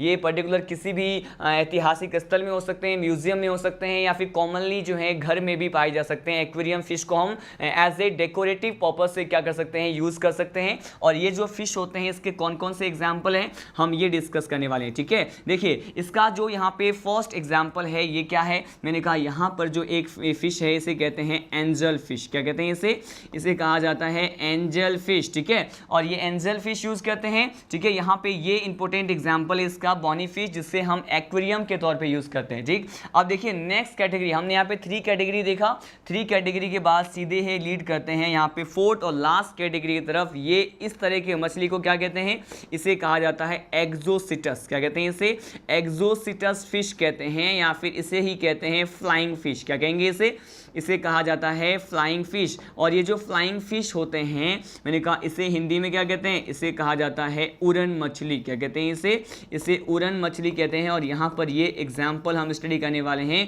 कि कौन कौन से फ्लाइंग फिश के बारे में आपको पता होना चाहिए, ठीक है। देखिए इसका वेरी फर्स्ट एग्जाम्पल हम देखते हैं फ्लाइंग फिश के बारे में। और ये जो एग्जाम्पल है एक उपवर्ग के अंतर्गत आते हैं, किसके अंतर्गत, मैंने कहा एक सब क्लास के अंतर्गत आने वाले जो है हम फिश की बात कर रहे हैं इस एक्सोसिटस या फिर फ्लाइंग फिश में। ये कौन से सब क्लास है, मैंने कहा ये जो उपवर्ग होता है जिसके बारे में हम यहाँ पे पढ़ने वाले हैं उपवर्ग को कहते हैं सब क्लास। क्या कहते हैं इसे? सब क्लास कहते हैं। ठीक है, ये है क्या? मैंने कहा बॉनी फिश तो क्लास है और इस क्लास के अंतर्गत जो आने वाले फिश होते हैं उसे सब क्लास में कंसीडर कर रहे हैं। और ये सब क्लास है कौन सा? मैंने कहा डिप्नोई। कौन सा है? मैंने कहा ये डिप्नोई एक उपवर्ग होते हैं। और यहां से भी क्वेश्चन आते हैं। डिप्नोई उपवर्ग में कुछ एक अपवाद स्वरूप एक्सेप्शनल जो है कैरेक्टर हमें देखने को मिलता है, इसीलिए मैंने यहाँ पे इसको इंडिविजुअल कंसीडर किया है। ठीक है, उड़न प्रकार की जो मछली है या फिर फ्लाइंग फिश जिसे हम क्या कहते हैं? एक्सोसिटस कहते हैं। तो देखिए डिप्नोई उपवर्ग में आने वाले कौन कौन सी मछली है, इसे पढ़ने का जो है एक सिंपल सा तरीका है। आपको 3 टर्म याद होना चाहिए। आपको टर्म याद होना चाहिए NPL। किसके बारे में? आपको ये NPL जो है एक सीक्वेंस याद करना है। NPL के बेसिस पे जो है हम ये तीनों ही तरह के फिशेस के एग्जाम्पल को देखने वाले हैं। ये कौन कौन से हैं? देखिए यहाँ पे फर्स्ट जो फिश है जिसे डिप्नोई वर्ग में जो है माना जाता है, इसे क्या कहते हैं? इसे कहते हैं नियोसिरोटोडस। क्या कहते हैं इसे? इसे कहा जाता है नियोसिरोटोडस। क्या कहते हैं इसे? इसे कहते हैं नियोसिरोटोडस। ठीक है, और यहाँ पी से क्या है? मैंने कहा पी से है प्रोटोपटेरस। क्या कहते हैं इसे? इसे कहते हैं प्रोटोपटेरस कहते हैं। ठीक है, अब ये प्रोटोटेरस या फिर प्रोटोपटेरस कहा जाता है। और थर्ड यहाँ पे एल से जो रिप्रेजेंट करता हुआ जो फिश है वो क्या है? मैंने कहा यहाँ पे एल से हम कहते हैं लाइपेडोसाइरेन। क्या होता है? यहाँ पे जो फिश हम कंसिडर कर रहे हैं ये है लाइपेडोसाइरेन। ठीक है, यहाँ पे 3 टाइप्स के बेसिक फिश की बात की है, मछलियों की बात की है, जो किस उपवर्ग के सदस्य हैं, मेंबर हैं? मैंने कहा डिप्नोई उपवर्ग के सदस्य हैं। कौन कौन से? NPL, नियोसिरोटोडस, प्रोटोपटेरस या फिर लाइपेडोसाइरेन। ठीक है, अब हम इसकी क्या बात करने वाले हैं? यहाँ पर इसके आवास मतलब इसके हैबिटेट के आधार पर इसका कॉमन नेम जो है वो प्रोवाइड किए जाते हैं। ठीक है, लेकिन उससे पहले आपको ये बता दूं कि डिप्नोई जो है उपवर्ग में जो भी फिश आते हैं इसे क्या कहते हैं? इसे कहा जाता है लंग फिश। क्या कहते हैं इसे? इसे लंग फिश कहते हैं। और यहाँ पे लंग फिश तो इसका कॉमन नेम मैंने आपको दे दिया। ठीक है, लेकिन यहाँ पे अगर स्पेशली किसकी बात करें, नियोसिरोटोडस टाइप के फिश की बात करें जो यहाँ पे डिप्नोई उपवर्ग में आते हैं, इसे कहते हैं ऑस्ट्रेलियन। क्या कहते हैं इसे? इसे कहा जाता है ऑस्ट्रेलियन लंगफिश। क्या कहते हैं? ऑस्ट्रेलियन लंगफिश कहते हैं। और डायरेक्टली इसके कॉमन नेम पे बहुत सारे क्वेश्चन यहाँ पे आपको मॉड्यूल्स में अलग अलग स्टडी मटेरियल में मिलेंगे। मैंने कहा नियोसिरोटोडस का कॉमन नेम क्या है? ऑस्ट्रेलियन लंगफिश है। ठीक है, यहाँ पे अगर प्रोटोपटेरस की बात करें तो इसे कहा जाता है अफ्रीकन लंगफिश। क्या कहते हैं इसे? इसे कहते हैं अफ्रीकन लंगफिश कहते हैं। ठीक है, अब देखिए लास्ट क्या है? लास्ट है लाइपेडोसाइरेन। लाइपेडोसाइरेन को कहते हैं यहाँ पे क्या? इसे कहा जाता है साउथ अमेरिकन। क्या कहते हैं इसे? इसे कहते हैं साउथ अमेरिकन लंगफिश। क्या कहते हैं? साउथ अमेरिकन लंगफिश कहा जाता है। ठीक है, हमने देखिए यहाँ पर डिप्नोई वर्ग में आने वाले उपवर्ग में आने वाले जो भी सदस्य थे उसके बारे में देखा, उसके कॉमन नेम के बारे में देखा। ठीक है, लेकिन एक और कैरेक्टर जो आपको डिप्नोई उपवर्ग में मालूम होना चाहिए, ये क्या है? मैंने कहा यहाँ पर देखिए डिप्नोई उपवर्ग में ही एक कैरेक्टर होता है जो कि एक्सेप्शनल पॉइंट है। यूं तो हमने इसके जनरल कैरेक्टर्स में, फिश के जनरल कैरेक्टर्स में ये देखा कि इसमें अगर हार्ट की बात करें तो वो क्या होते हैं? मैंने कहा वो 2 चैम्बर्ड होते हैं। ठीक है, लेकिन अपवाद स्वरूप डिप्नोई उपवर्ग जो होते हैं उसमें हार्ट कैसा होता है? मैंने कहा 3 चैम्बर्ड होता है। और क्वेश्चन यहां से आता है। ठीक है, मैंने कहा ये जो डिप्नोई उपवर्ग होते हैं वहां पर हार्ट कितने चैम्बर का बना होता है, कितने कोस्ट का बना होता है? 3 कोस्टीय होते हैं, 3 चैम्बर से बने होते हैं। 3 चैम्बर्ड हार्ट यहां पर प्रेजेंट होता है। साथ साथ इसको लंग फिश कहते हैं। और कौन सा एग्जांपल, ऐसा लंग फिश क्यों कहते हैं? मैंने कहा यहां पर लंग्स प्रेजेंट होते हैं, फेफड़े पाए जाते हैं। ठीक है, मैंने कहा यहां पर लंग्स क्या होते हैं? प्रेजेंट होते हैं। लंग फिश कहने का पीछे ये रीजन है। और उसके हैबिटेट, उसके आवास स्थान के आधार पर इसको कॉमन नेम प्रोवाइड किया गया है। ठीक है, हमने डिप्नोई उपवर्ग में आने वाले सभी सदस्यों की बात की। अब इसी फ्लाइंग फिश में डिप्नोई उपवर्ग के अलावा अब और कौन से एग्जाम्पल हैं जिसके बारे में हमें स्टडी करना चाहिए? तो इसको हम यहां लेते हैं। मैंने कहा सपोज यहां पे नेक्स्ट एग्जाम्पल जो लेते हैं ये क्या होता है? ये भी बहुत ज़्यादा इंपॉर्टेंट है। और इसे क्या कहते हैं? इसे कहते हैं सिलोकेंथ। क्या कहते हैं इसे? इसे कहते हैं सिलोकेंथ। और सिलोकेंथ या फिर इसी को कहा जाता है लेटिमेरिया। क्या कहते हैं इसे? इसे कहते हैं लेटिमेरिया या फिर सिलोकेंथ। ठीक है, अब देखिए ये जो लेटिमेरिया और सिलोकेंथ है, यहाँ से किस तरह के क्वेश्चन आने की संभावना है, मैंने कहा पॉसिबिलिटीज हैं। ये जो सिलोकेंथ और लेटिमेरिया टाइप की जो फिश है, जिसे हमने फ्लाइंग फिश या एक्सोसिटस कंसिडर किया है, ये एक तरह से ये भी क्या है, कनेक्टिव लिंक है। क्या है ये, मैंने कहा ये एक तरह से कनेक्टिव लिंक होते हैं, मतलब एक तरह से संयोजक कड़ी होते हैं, लेकिन किस किस के बीच में। ठीक है, मैंने कहा ये किस किस के बीच में संयोजक कड़ी होते हैं, मैंने कहा ये मत्स्य वर्ग। ठीक है, मैंने कहा ये जो मत्स्य वर्ग है और मत्स्य वर्ग के साथ साथ किसके बीच में, उभयचर वर्ग के बीच में, मतलब यहाँ पे फिशीज सुपर क्लास और यहाँ पे एम्फीबिया क्लास के बीच में कनेक्टिव लिंक जो है किस फिश को कंसीडर करते हैं, ये एक क्या है, फ्लाइंग फिश है। ठीक है, और यहाँ पे देखिए इसको कहते हैं सिलोकेंथ और लेटिमेरिया कहते हैं। क्या कहते हैं इसे सिलोकेंथ और लेटिमेरिया कहते हैं। तो मैंने कहा ये मत्स्य वर्ग और उभयचर। ठीक है, उभयचर मतलब एम्फीबिया, मैंने कहा यहाँ पर एम्फीबियंस और फिशीज के बीच में क्या होते हैं, ये मैंने कहा ये कनेक्टिव लिंक होते हैं। ठीक है, एक क्वेश्चन तो यहाँ से आता है। नेक्स्ट क्वेश्चन देखते हैं। मैंने कहा ये जो है सिलोकेंथ या फिर लेटिमेरिया टाइप की जो फिश है, इसको क्या किया गया था, मैंने कहा 1938। ठीक है, 1938। ठीक है, 1938 तक इसे जो है विलुप्त माना जाता था। ठीक है, मैंने कहा इसे 1938 1938 तक जो है विलुप्त माना जाता था, लेकिन क्या हुआ, साउथ अफ्रीका में एक जगह है। ठीक है, साउथ अफ्रीका में एक जगह है, और जगह कौन सी, मैंने कहा सिलोकेंथ एक जगह का नाम है। ठीक है, मैंने कहा ये साउथ अफ्रीका में एक जगह है बेसिकली सिलोकेंथ। ठीक है, और इस सिलोकेंथ जगह पर जो है 1938 में वहां के कुछ एक मछुआरे ने इस तरह के फिश की, इस तरह की मछली को क्या किया, पकड़ा या फिर इसकी खोज की। ठीक है, तो उसके बाद जो है चूंकि ये डिस्कवर हो गए, लेकिन उससे पहले 1938 से पहले इसे विलुप्त मानते थे। लेकिन 1938 में ही क्या हुआ, मैंने कहा साउथ अफ्रीका में सिलोकेंथ एक जगह है, वहां पर जो है इस फिश की क्या हुई थी, डिस्कवरी हुई थी। वहां के जो मछुआरे थे उन्होंने इस तरह के मछली को की क्या की, खोज की या फिर उसे पकड़ा था। ठीक है, हमने बहुत सारे एग्जाम्पल पढ़े, लेकिन यहाँ पर एक्वेरियम फिश की अगेन बात करते हैं। मैंने कहा अगर यहाँ पे देखो एंजल फिश तो बोला, लेकिन एंजल फिश जो है यहाँ पर इसका कॉमन नेम क्या होता है, हम ये देखने वाले हैं। देखिए एंजल फिश का जो कॉमन नेम होता है, इसे कहते हैं टेरोफाइलम। क्या कहते हैं इसे कहा जाता है टेरोफाइलम, जहां पी साइलेंट होता है। ठीक है, मैंने कहा इसे क्या कहते हैं, टेरोफाइलम कहते हैं, एंजल फिश। ठीक है, और एंजल फिश के अलावा एक्वेरियम में ही एक और एग्जांपल हम यहां पे ले लेते हैं। मैंने कहा एक्वेरियम में हमने कहा एक तो एग्जांपल है एंजल फिश, जिसे हम क्या कहते हैं, टेरोफाइलम, और एक जो एग्जांपल होता है स्टूडेंट, इसे क्या कहा जाता है, बेसिकली इसे कहते हैं क्या, इसे कहते हैं बेटा फिश। क्या कहते हैं, बेटा या फिर बीटा फिश कहते हैं। और इसका कॉमन नेम क्या होता है, इसका कॉमन नेम होता है फाइटिंग फिश। क्या है, इसका कॉमन नेम होता है लड़ाकू मछली कहते हैं इसे, या फाइटिंग फिश कहते हैं। ठीक है, जिसे हम क्या कहते हैं, मछली घर या फिर एक्वेरियम में पाए जाने वाली हैं। उसमें हमने 2 एग्जांपल लिया, एंजल फिश और बीटा फिश। ठीक है, एंजल फिश को कहते हैं टेरोफाइलम। ठीक है, और यहाँ पे बीटा फिश जो है ये फाइटिंग फिश भी इसका कॉमन नेम है। ठीक है, यहाँ पे देखिए वापस से अगेन आते हैं हम किस कैटेगरी पे, एक्सोसिटस पे आते हैं। ठीक है, ये जो एक्सोसिटस या फ्लाइंग फिश है, वहां पे हमने बहुत सारे एग्जांपल देखे। कुछ और एग्जाम्पल यहाँ पे कंसीडर करते हैं। सिलोकेंथ लेटिमेरिया के बाद यहाँ पे एक एग्जाम्पल होता है, इसे क्या कहते हैं, इसे कहते हैं हिप्पोकैम्पस। क्या कहते हैं इसे कहते हैं हिप्पोकैम्पस। ठीक है, और ये जो हिप्पोकैम्पस टाइप की जो फिश होती है, इसका कॉमन नेम क्या है, ये बहुत ज़्यादा इंपॉर्टेंट है, ये तो एनसीईआरटी में भी गिवन है। मैंने कहा सी हॉर्स। क्या है, मैंने कहा समुद्री घोड़ा। हिप्पोकैम्पस एक तरह की फ्लाइंग फिश है। ठीक है, और ये इसे बीटा भी कहते हैं। ठीक है, बेसिकली इसे एक्सोसिटस भी कहा जाता है। और मैंने कहा ये क्या है, हिप्पोकैम्पस, कॉमन नेम क्या है, सी हॉर्स है। ठीक है, नेक्स्ट इसी पर्टिकुलर में ले रहे हैं एक फिश जिसे क्या कहते हैं, गंबूसिया। क्या कहते हैं इसे, एक फिश है जिसे कहते हैं गंबूसिया फिश। ठीक है, बहुत सारे एग्जांपल हो गए हैं, लेकिन इसको कैटेगरी वाइज ही आपको लर्न करना है। मैंने कहा गंबूसिया फिश की बात करते हैं।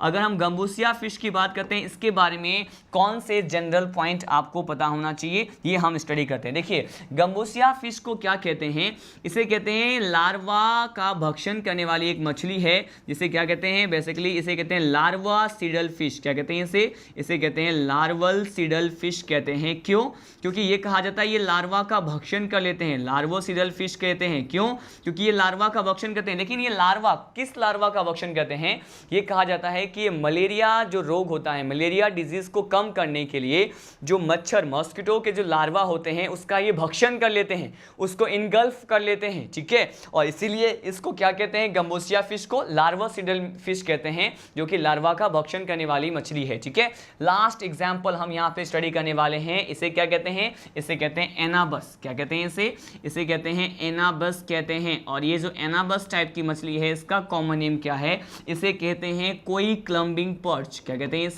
इसे कहते हैं कोई क्लाइंबिंग, या फिर क्लाइंबिंग कहते हैं, कोई क्लाइंबिंग पर्च। ठीक है, ये लास्ट एग्जाम्पल है हमारा किसमें, एक्सोसिटस या फिर फ्लाइंग फिश में। क्या है, एनाबस या कोई क्लाइंबिंग पर्च कहा जाता है। इसके कॉमन नेम के साथ साथ स्पीसीज के नेम भी आपको क्या करने हैं, लर्न करने। इसी के साथ ये जो भी एग्जाम्पल थे किसके, मैंने कहा बॉनी फिश के। हमने कार्टिलेजिनस फिश में केवल 6 एग्जाम्पल के बारे में डिस्कस किया। यहाँ पे जो है मोर देन 20 एग्जाम्पल्स आप यहाँ पे देख रहे हैं। इसके कॉमन नेम के साथ साथ इसके जो भी मैंने नॉर्मल कैरेक्टर्स बताए हैं, किसी जगह मैंने बताया कि ये कनेक्टिव लिंक की तरह वर्क करते हैं, किसी जगह और कैरेक्टर्स मैंने बताए हैं। इसको हम वन मोर टाइम जो है स्टडी करने वाले। मैंने आपको क्या क्या बताया, देखिए मैंने आपको जो है यहाँ पे 4 कैटेगरी में डिवाइड करके फिशेस के एग्जाम्पल बताए हैं। कौन कौन से देखते हैं अगेन। मैंने आपको फर्स्ट कैटेगरी में बताया फ्रेश वाटर एंड इडेबल, स्वच्छ जल ये लेकिन खाने योग्य मछली जो है वो क्या है, लेबियो रोहिता, रोहू फिश कहते हैं। ठीक है, लेबियो कालबासु जिसे क्या कहते हैं, कालबासु फिश कहते हैं। ठीक है, क्लेरियस इसको मेगर कहते हैं, कैट फिश मतलब कैटला या कतला कहा जाता है। ठीक है, अब देखिए नेक्स्ट जो हमारा एग्जाम्पल है ये है मेराइन वाटर में पाए जाने वाले इडेबल फिश, मतलब लवणीय जल में पाए जाने वाली खाने योग्य मछली। हेरपाडॉन के बारे में देखा, ठीक है, हिल्सा मछली के बारे में देखा जो कि एक इंडियन फिश है और एनाड्रोमस मूवमेंट जो है शो करते हैं, जहां पे इसके जो एग्स होते हैं स्टूडेंट, मैंने कहा समुद्री जल से स्वच्छ जल की तरफ क्या करते हैं, मूवमेंट को शो करते हैं। इसके बाद मैंने आपको बताया क्या, एंग्विला ईल फिश के बारे में बताया, सार्डिनेला साल्मोन मछली के बारे में बताया। फिर हमने एक्वेरियम बॉनी फिश में 2 एग्जांपल देखे, एक था टेरोफाइलम, कॉमन नेम क्या है, एंजल फिश। ठीक है, ये बहुत ज्यादा डेकोरेटिव, बहुत ज्यादा अट्रैक्टिव होते हैं, इसीलिए इसे एंजल नेम दिया गया है। अब देखो बेटा फिश मतलब फाइटिंग फिश, आपस में जो है फाइट करने की टेंडेंसी रहती है, लड़ती रहती है, इसीलिए इसे लड़ाकू मछली या फिर फाइटिंग फिश भी कहते हैं। ठीक है, इसके बाद नेक्स्ट एग्जांपल है यहाँ पे एक्सोसिटस या फ्लाइंग फिश। ठीक है, इसमें हमने पहले डिप्नोई, मतलब डिप्नोई क्या है, एक उपवर्ग है। ठीक है, इसमें आने वाली फिश के बारे में देखा। इसमें जो भी फिश आते हैं उसको कॉमन नेम क्या कहते हैं, लंग फिश कहते हैं। क्यों, इसमें लंग्स प्रेजेंट होते हैं, फेफड़े पाए जाते हैं। यहाँ पे अगर हार्ट की बात करें तो हृदय जो है त्रिकोष्ठीय प्रकार का होता है, 3 चैम्बर होता है। कौन कौन सा एग्जाम्पल है, देखिए एग्जाम्पल है नियोसिरोटोडस, और उसके बाद क्या है प्रोटोपटेरस, उसके बाद है लाइपेडोसाइरेन। लाइपेडोसाइरेन को कहते हैं साउथ अमेरिकन लंग फिश, और यहाँ पे प्रोटोटेरस को कहते हैं अफ्रीकन लंग फिश। ठीक है, और नियोसिरोटोडस को क्या कहते हैं, ऑस्ट्रेलियन लंग फिश कहते हैं। ठीक है, और कौन कौन से एग्जाम्पल लिए मैंने, फिर आपको सिलोकेंथ और लेटिमेरिया के बारे में बताया कि 1938 तक इस तरह के जो फिश को जो है विलुप्त माना जाता था, लेकिन उसके बाद जो है साउथ अफ्रीका में सिलोकेंथ एक जगह है, वहां के मछुआरों ने इसको क्या किया था, पकड़ा था या इसकी खोज की थी, डिस्कवरी की थी। ठीक है, और उसके बाद मैंने कहा it is also act as a connective link, संयोजक कड़ी की भांति व्यवहार करते हैं, किस किस के बीच में, पीसीज के बीच में और एम्फीबियंस के बीच में। लास्ट एग्जांपल मैंने आपको बताया एनाबस के बारे में, कोई क्लम्बिंग पर्च के बारे में। साथ साथ हमने यहाँ पे गम्बूसिया फिश भी लिया, हिपोकैम्पस सी हॉर्स भी लिया था जिसे समुद्री घोड़ा कहते हैं। गम्बूसिया फिश के बारे में आपको ये ध्यान रखना है, ये लार्वा का भक्षण करने वाली जो है मछली होती है, जिसे कहते हैं लार्वासिडल फिश कहते हैं। ठीक है, अब देखिए इन सभी टॉपिक्स को पढ़ने के साथ हमारा ये जो पीसीज है, मत्स्य महावर्ग जो है, हमने क्या कर लिया है, स्टडी कर लिया है। ठीक है, अब हमारे पास स्टडी करने के लिए केवल टेट्रापोडा बचा हुआ है। ठीक है, मतलब चतुष्कपादा जो है महावर्ग जो होता है, ठीक है, जिसे क्या कहते हैं, टेट्रापोडा कहते हैं, जिसमें जो है टेट्रापोडा क्यों कहते हैं, 2 pairs fit like structure present होते हैं, पोडियम पाए जाते हैं यहाँ पे गमन के लिए।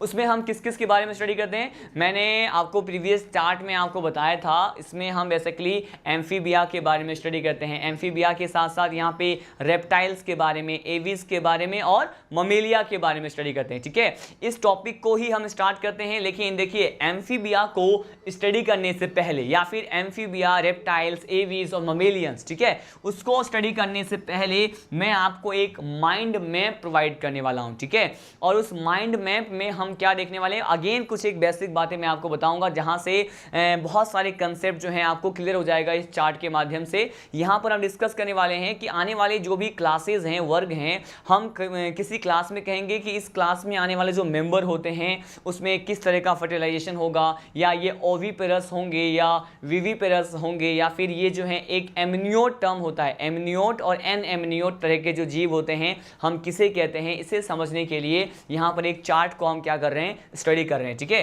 देखिए मैंने आपको कहा कि हम यहाँ पे एक माइंड मैप स्टडी करने वाले हैं। बिफोर स्टडिंग द एम्फीबिया हम यहाँ पे क्या स्टडी करते हैं, एक माइंड मैप के बारे में स्टडी करते हैं। ठीक है, और ये माइंड मैप में देखिए मैं आपको क्या बताने वाला हूँ। देखिए मैंने कहा इस माइंड मैप पे हम ये स्टडी करने वाले हैं कि सपोज अगर हम सब फाइलम की बात करें, किसकी बात करें, यहाँ पे हम यहाँ पे बात करने वाले हैं सब फाइलम, किसकी, कौन से फाइलम, मैंने कहा सब फाइलम वर्टिब्रेट्स। ठीक है, मैंने कहा सब फाइलम वर्टिब्रेट्स की बात करें, कशेरुकी की बात करते हैं स्टूडेंट, तो क्या कहा जाता है यहाँ पर कशेरुकी उपसंग के बारे में ये कहा जाता है। आप इसके बारे में तो प्रीवियस लेक्चर में चार्ट का जो स्केलेटल था वो पढ़ चुके हैं। मैंने कहा इसको अगेन मैं 2 कैटेगरी में डिवाइड कर सकता हूँ। यहाँ पे शॉर्टकट ही लेंगे, जो कंसेप्ट समझना है उसे हम डिटेल में देखेंगे। मैंने कहा सब फाइलम वर्टिब्रेट्स को मैंने 2 कैटेगरी में डिवाइड किया।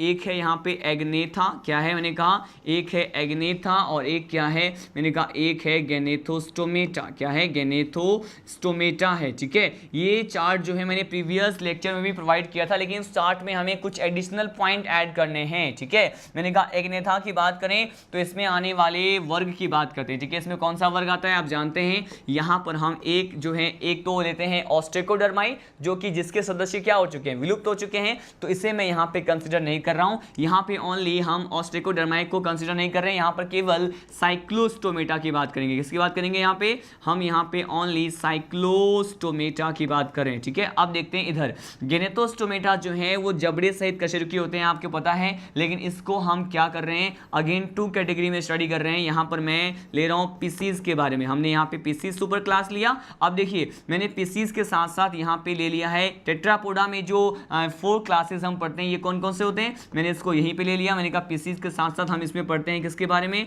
हम इसमें एम्फीबियंस के बारे में पढ़ते हैं। किसके बारे में, यहाँ पे उभयचर के बारे में पढ़ते हैं, एम्फीबियंस के बारे में। अगेन नेक्स्ट क्या होता है, नेक्स्ट होता है रेप्टाइल्स। ठीक है, क्या होते हैं, रेप्टाइल्स होते हैं, सरीसृप होते हैं। उसके बाद क्या पढ़ते हैं, उसके बाद एवीज के बारे में स्टडी करते हैं। और लास्ट क्या होता है, लास्ट होता है ममेलियंस। क्या होता है, ममेलियंस या फिर स्तनधारी के बारे में हम क्या करते हैं, स्टडी करते हैं। लेकिन यहाँ पर जो कंसेप्ट जिसके बारे में हम स्टडी करने वाले हैं वो क्या है, देखिए मैंने कहा यहाँ पर एक स्पेशल टाइप का सिंबल मैं यूज कर रहा हूँ। ये सिंबल मैं यहाँ पे नोट पॉइंट में ले रहे हैं। ठीक है, मैंने कहा अगर सिंबल ओ है, ठीक है, तो ओ का मीनिंग क्या होगा, ओ का मीनिंग होगा ओविपेरस। क्या होगा, ओ का मीनिंग होगा ओविपेरस। ठीक है, लेकिन अगर सिंबल क्या है, वी है, तो वी का मीनिंग क्या होगा, वी का मीनिंग होगा विविपेरस। क्या होगा, विविपेरस होगा। लेकिन अगर इसका मीनिंग क्या है, ओ और वी है, तो इसका मीनिंग क्या होगा, इसका मीनिंग होगा ओवो विविपेरस। क्या होगा, ओवो विविपेरस होगा। ठीक है, देखिए मैंने आपको यहाँ पर क्या बताया,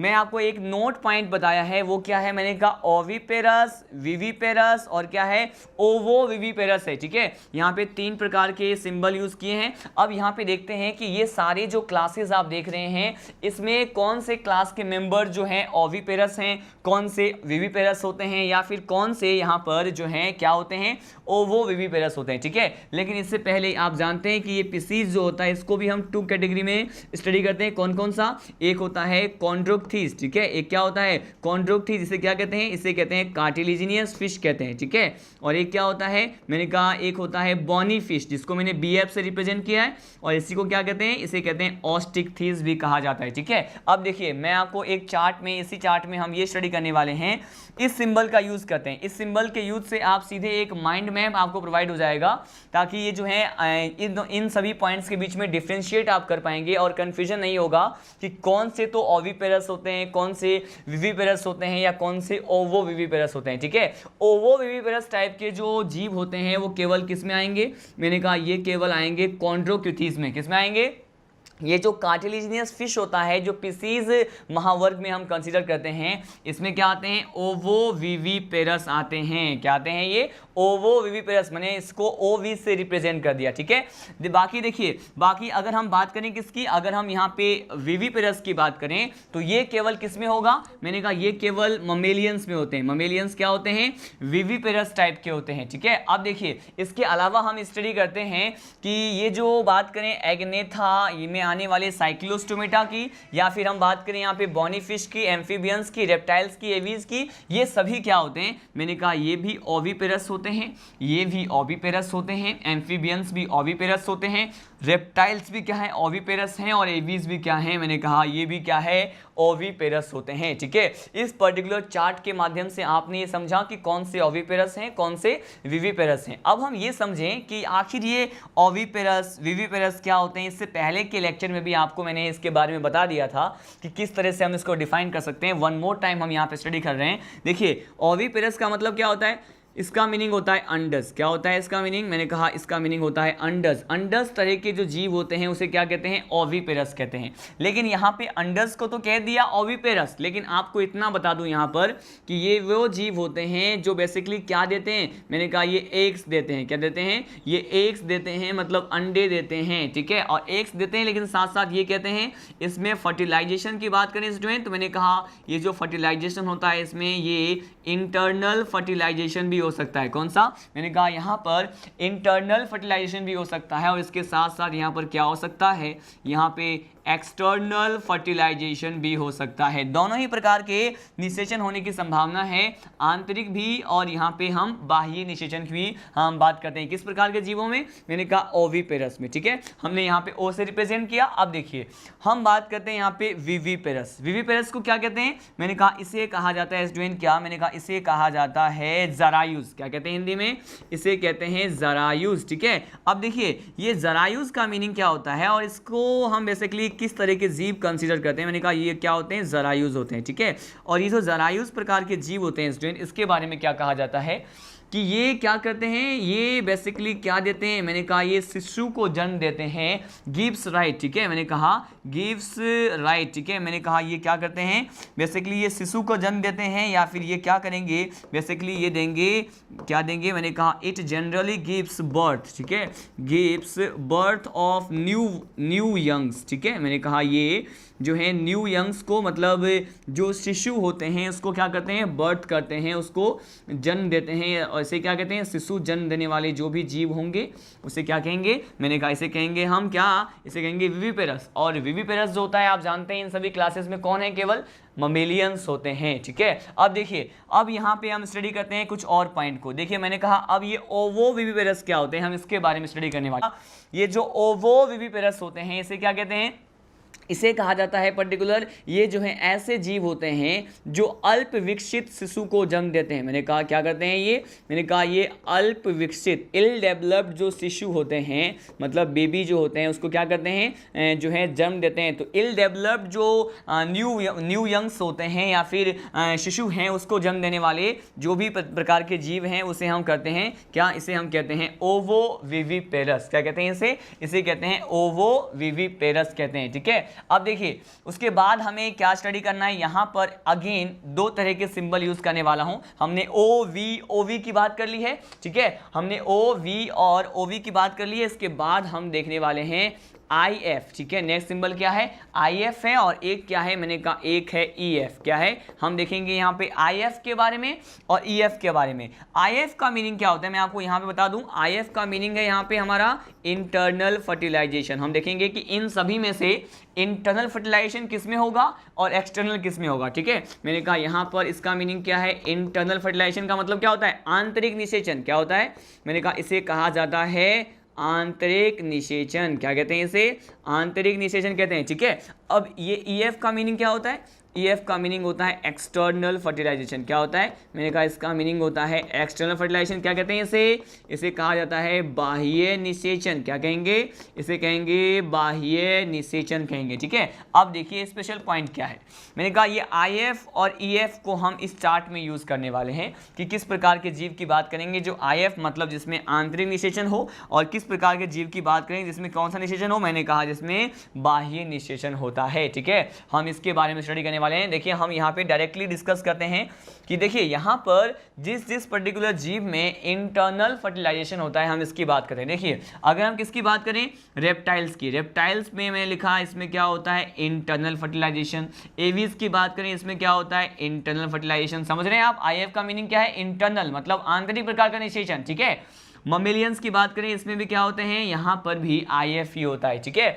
अब यहाँ पे किसकी बात करें, अपवाद स्वरूप यहाँ पे अगर किसकी बात करें, ये जो कॉन्ड्रिक्थिस प्रकार की उपास्थ्यमीन है जो कि ओवोविविपेरस टाइप के होते हैं, इसके लिए भी क्या कहते हैं, ये क्या होते हैं, यहाँ पे इंटरनल फर्टिलाइजेशन को रिप्रेजेंट करते हैं। बाकी सभी जो भी हैं उसमें क्या होगा, मैंने कहा EF टाइप का होता है। क्या होता है, EF टाइप का होता है, मतलब यहाँ पर भी एक्सटर्नल फर्टिलाइजेशन, यहाँ पर भी क्या है, एक्सटर्नल फर्टिलाइजेशन है, और यहाँ पर भी क्या है, मैंने कहा यहाँ पर भी क्या है, यहाँ पे एक्सटर्नल फर्टिलाइजेशन मतलब बाह्य प्रकार का निषेचन होता है, ठीक है। अब देखिए इन सारे कंसेप्ट के बाद हम लास्ट कंसेप्ट को डिस्कस करते हैं, ठीक है। तब हम क्या करेंगे, स्टार्ट करेंगे एम्फीबिया क्लास के बारे में स्टडी करना। देखिए हमने कहा यहाँ पर लास्ट कैरेक्टर क्या है, एक तो पर्टिकुलर जीव होते हैं। देखिए यहाँ पर नोट पॉइंट में पहले हम इसको स्टडी कर लें।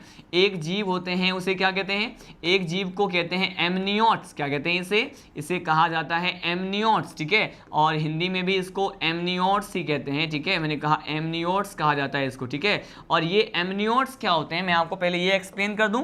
देखिए कुछ जीव ऐसे होते हैं जिसमें पाए जाने वाले जो एम्ब्रियो है, जो भ्रूण होते हैं, एक प्रकार के सुरक्षात्मक झिल्ली, एक प्रकार की प्रोटेक्टिव मेम्ब्रेन जो है उससे क्या होते हैं, घिरी हुई होती है, ठीक है। तो मैंने कहा अगर हम ऐसे जीव की बात करें जिसमें पाए जाने वाले ये जो एम्ब्रियो होते हैं, स्टूडेंट, एम्ब्रियो का मतलब क्या होता है, ये जो भ्रूण होते हैं ना, ये किससे कवर्ड होते हैं, मैंने कहा ये जो भ्रूण होते हैं वो बेसिकली कवर किससे होते हैं, हम डायरेक्टली ये बात करते हैं। मैंने कहा ये जो एमनियोट्स होते हैं, इसमें पाए जाने वाले जो जीव हैं उसके जो भ्रूण होते हैं वो एक प्रकार के प्रोटेक्टिव मेम्ब्रेन से क्या होते हैं, मैंने कहा एक प्रकार के प्रोटेक्टिव मेम्ब्रेन, जिसे क्या कहते हैं, जिसे कहते हैं सुरक्षात्मक झिल्ली। क्या कहते हैं इसे कहते हैं सुरक्षात्मक झिल्ली कहते हैं। उससे क्या होते हैं, घिरे होते हैं, ठीक है। अगर सुरक्षात्मक झिल्ली प्रेजेंट हो, अगर सुरक्षात्मक झिल्ली किसी भी जीव में पाए जाने वाले एम्ब्रियो के चारों तरफ क्या प्रेजेंट हो, सुरक्षात्मक झिल्ली प्रेजेंट हो, तो उसे क्या कहेंगे, एमनियोट्स कहेंगे, ठीक है। लेकिन अगर ये सुरक्षात्मक झिल्ली नहीं प्रेजेंट हो, क्या हो, मैंने कहा अगर ये क्या हो, अब्सेंट हो, तो अगर ये अब्सेंट होता है तो इसको क्या बोलेंगे, इसको अब कहा जाएगा एन एमनियोट। क्या कहेंगे इसे बोलेंगे एन एमनियोट्स बोलेंगे, ठीक है। तो आपने देखा यहाँ पे एक तो क्या है, एक तो है एमनियोट्स और एक क्या है, एन एमनियोट्स है, ठीक है। तो आपको हमेशा ध्यान रखना है कि if this particular type of protective membrane is present surrounding the embryo in a particular organism, ठीक है, तो हम उसे एमनियोट बोलेंगे। and if it is particular absent in that type of particular protective membrane जो होता है, अगर absent होता है तो क्या बोलेंगे, अब अनुपस्थित है तो उसको बोलेंगे एन एमनियोट बोलेंगे। लेकिन कंसेप्ट हम यहाँ पे देखने वाले हैं कि किसमें तो यहाँ पे एमनियोट है और किसमें यहाँ पे कौन सा कंडीशन, यहाँ पे कौन सा क्लास के जो मेंबर है, किस वर्ग के जीव जो होते हैं एमनियोट होते हैं, किस वर्ग के जीव जो हैं एन एमनियोट होते हैं, मैं आपको ये बताने वाला हूं। देखिए यहाँ पे जिसमें भी आंतरिक निषेचन हो रहा है ठीक है, जिसमें भी यहाँ पे इंटरनल फर्टिलाइजेशन हो रहा है, आंतरिक निषेचन हो रहा है, उसमें हम क्या कहते हैं, मैं ये यहाँ पे कह रहा हूँ कि ये कैसे होते हैं, ये एमनियोट्स होते हैं। कैसे होते हैं ये स्टूडेंट, मैंने कहा ये एमनियोट्स होते हैं, क्योंकि यहाँ पर ये जो एमनियोन झिल्ली है, इस झिल्ली को क्या कहते हैं, इस झिल्ली को कहते हैं एमनियोन झिल्ली, ठीक है। और ये अगर एमनियोन जो प्रोटेक्टिव मेम्ब्रेन होते हैं, अगर ये एमनियोन अगर प्रेजेंट हो तो उसे क्या कहेंगे, एमनियोट्स कहेंगे, ठीक है। बाकी सभी में, मैंने कहा बाकी सभी में क्या होता है, मैंने कहा बाकी सभी यहाँ पे जो आपको क्लास दिख रहे हैं ये क्या होते हैं, ये एन एमनियोट्स होते हैं। कैसे होते हैं, ये एन एमनियोट्स होते हैं। इसमें ये सुरक्षात्मक झिल्ली, जिसे क्या कहते हैं, जिसे कहा जाता है एमनियोन, क्या कहते हैं इसे, एमनियोन कहते हैं, ये क्या होते हैं, अब्सेंट होते हैं। और अगर यहाँ पे एमनियोट्स की बात करें, यहाँ पे देखिए एन एमनियोट्स है और ये क्या है, एमनियोट्स है, ठीक है। तो देखिए यहाँ पर जो सुरक्षात्मक झिल्ली है, जिसे क्या कहा जाता है, जिसे एमनियोन कहा जाता है, यहाँ पर क्या होते हैं ये, मैंने कहा यहाँ पर ये प्रेजेंट होते हैं, ठीक है। तो मैंने एक आउटर आइडिया प्रोवाइड किया कि इस तरह के माइंड मैप का क्या करना है, आपको यूज करना है। इस माइंड मैप के थ्रू आपने 3 पर्टिकुलर टॉपिक को जो है हमेशा के लिए अपने ब्रेन में सेव कर लिया है। वो क्या है, मैंने कहा देखिए आपने यहाँ पे स्टडी कर लिया कि कौन से जीव में तो क्या होते हैं, IF और EF प्रकार के होते हैं, कौन से पर्टिकुलर जीव में O होता है, कौन से में V होता है और कौन से में OV होता है, ठीक है। अब हमने क्या कर लिया, स्टडी कर लिया। इसके बाद हम स्टडी करने वाले हैं एम्फीबिया के बारे में, ठीक है। तो नेक्स्ट लेक्चर जो हम पढ़ेंगे वो किसके बारे में पढ़ेंगे, कि ये जो उभयचर वर्ग होता है, ठीक है। हमने आज तो पीसीज के बारे में पूरा कंप्लीट कर लिया और साथ साथ ये माइंड मैप देखा। और नेक्स्ट लेक्चर में हम पढ़ेंगे किसके बारे में, मैं आपको एम्फीबिया क्लास के बारे में, उसके जनरल कैरेक्टर्स के बारे में आपको बताऊंगा। तब तक के लिए जय हिंद, जय राजधानी।